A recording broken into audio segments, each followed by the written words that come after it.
দফা দাবিতে আজকের এই মানববন্ধন মাননীয় প্রধান উপদেষ্টা শিক্ষা উপদেষ্টা বরাবর সরকারি বিবেশ অল্প কিছুক্ষণের মধ্যে আমাদের আনুষ্ঠানিকভাবে শুরু হবে। সংগ্রামী শিক্ষক বন্ধুরা যারা দূর দূরান্ত থেকে প্রেস ক্লাবে এসেছেন, দয়া করে আপনারা সকলেই ব্যানারের পাশে সারিবদ্ধভাবে দাঁড়িয়ে যান।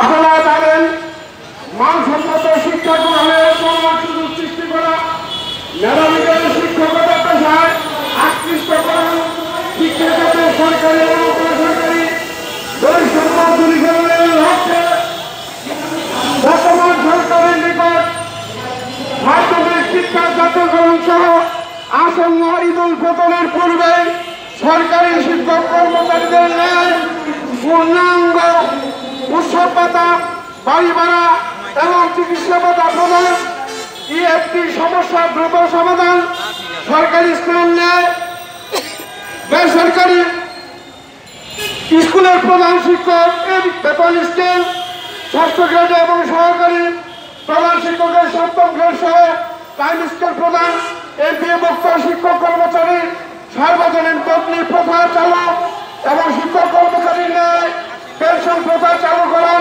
এবং চালনা হওয়া পর্যন্ত অবসর গ্রহণের 6 মাসের মধ্যে অবসর সুবিধা এবং কল্যাণের পাওনা প্রদান সহ শিক্ষক কর্মচারীদের বেতনের থেকে 4% কর্তন বন্ধ করতে হবে।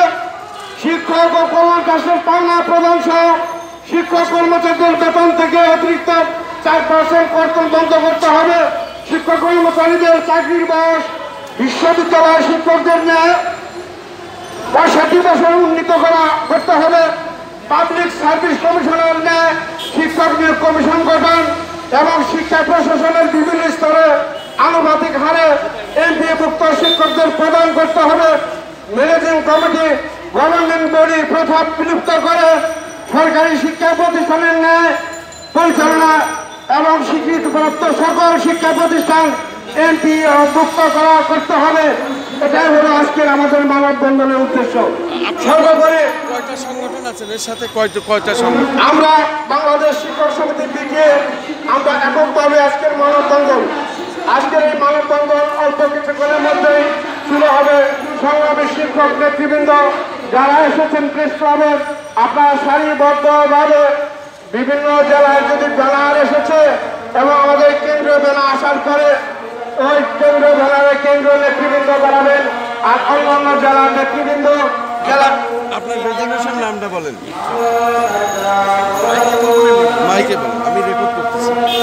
আমি মীর মনিরুজ্জামান, সহসভাপতি বাংলাদেশ শিক্ষক সমিতি বিকে কেন্দ্রীয় কমিটি। আজকে অল্প কিছুক্ষণের মধ্যে আমাদের